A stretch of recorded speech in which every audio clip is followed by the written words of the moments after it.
Huwag ka ma-pressure dahil hindi naman paligsahan ang buhay. Huwag ka masyadong ma-stress dahil hindi naman required na laging magaling ka.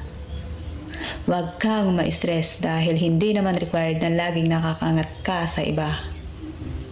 Gawin mo lang simple ang buhay. As long as nag-e-enjoy ka, wala kang inaapakang tao, okay na yon. Hindi paligsahan ang buhay. At hindi required na dapat mas magaling ka sa kanila. Huwag na huwag ka ma-pressure sa achievements ng ibang tao.